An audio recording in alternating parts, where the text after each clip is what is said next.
Bienvenue dans cette nouvelle vidéo que je vais consacrer à la soirée Ligue des Champions de mercredi. Alors juste avant de passer à l'analyse des deux matchs du jour, je vous invite à vous abonner à la chaîne si ce n'est pas encore fait et à activer la cloche de notification pour être averti dès que je publie une nouvelle vidéo. J'en profite également pour vous dire que si vous souhaitez recevoir d'autres pronostics de ma part tous les week-ends, c'est très simple, il vous suffit de cliquer sur le lien pronostic offert que vous trouverez juste en dessous de cette vidéo. Passons tout de suite à l'analyse de nos deux matchs. Alors le premier match auquel je vais m'intéresser pour cette soirée de mercredi, ce sera Porto qui reçoit la Juventus. Lors des qualifications, Porto n'était pas dans un groupe facile, ils ont terminé deuxième derrière Manchester City avec 13 points, 4 victoires, un match nul et une défaite. Et lors des 3 matchs à domicile, Porto à chaque fois a gardé un clean sheet. Notons également que c'est la 4e fois d'affilée que Porto parvient à sortir des phases de groupe. En championnat portugais, Porto est deuxième, mais loin derrière le Sporting, à maintenant 10 points. Tout ça parce que Porto vient d'aligner, toutes compétitions confondues, 4 matchs nuls d'affilée, dont 3 en championnat, donc c'est beaucoup de points perdus face au Sporting qui n'arrête pas de gagner.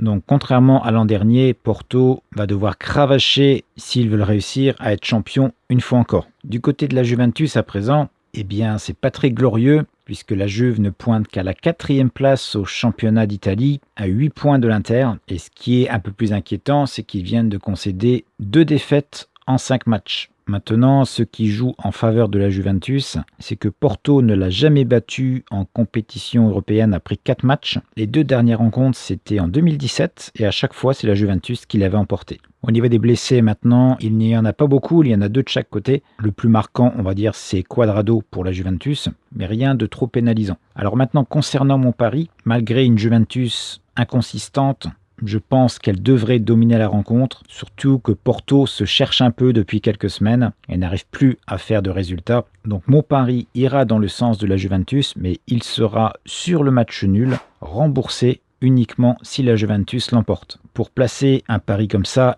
c'est très simple. Il va falloir placer 2 paris, un premier sur la victoire de la Juventus et un deuxième sur le match nul. Et pour répartir vos mises, c'est très simple. Il suffit de prendre votre mise totale, de la diviser par la cote victorieuse de la Juventus ici à 2,06, ce qui vous donnera le montant à placer sur la victoire de la Juventus. Et le montant restant, vous le placerez ici sur le match nul, qui est actuellement à 3,35. Je pense qu'on pourra le toucher autour de 3,40 quelques heures avant le match. Et ça vous donnera une cote pour notre pari à 1,75. Et sur ce pari-là, je miserai 1,5% de mon capital. Le deuxième match de la soirée sera Séville qui reçoit Dortmund. Ça fait très longtemps que ces 2 équipes ne se sont pas rencontrées en Europe, puisque la dernière fois c'était il y a plus de 10 ans, en 2010, avec une victoire de Séville et un match nul. Donc Dortmund n'a toujours pas battu Séville en Coupe d'Europe. Séville est en excellente forme, ils sont actuellement 4e de la Liga, à seulement 4 points de Madrid qui est 2e.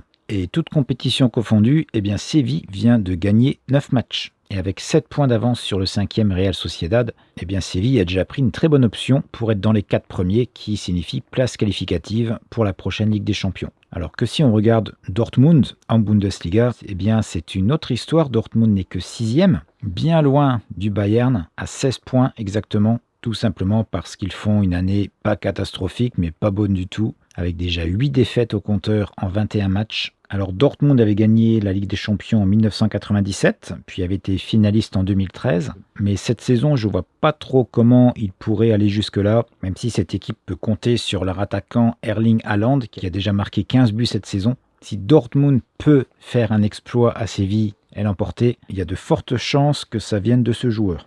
Alors à ce stade de la saison, je pense que Séville est plus fort que Dortmund et surtout plus en confiance. Et avec 8 clean sheets d'affilée, toutes compétitions confondues pour Séville, ça renforce mon idée de donner l'avantage à Séville. Et c'est donc ce que je vais faire. Je vais parier sur la victoire de Séville, rembourser 6 matchs nuls, ce qu'on appelle le draw no bet, ou également le Asian Handicap 0 sur Séville, que voici. Et nous avons une cote sur Betfair à 1,73. Et sur ce pari, je miserai 1,5% de mon capital. N'hésitez pas à me laisser en commentaire vos pronostics pour ces 2 matchs, j'en profiterai pour vous donner mon avis et vous aider à faire le bon choix de pari. Je vous retrouve bien évidemment la semaine prochaine pour la suite de cette Ligue des Champions.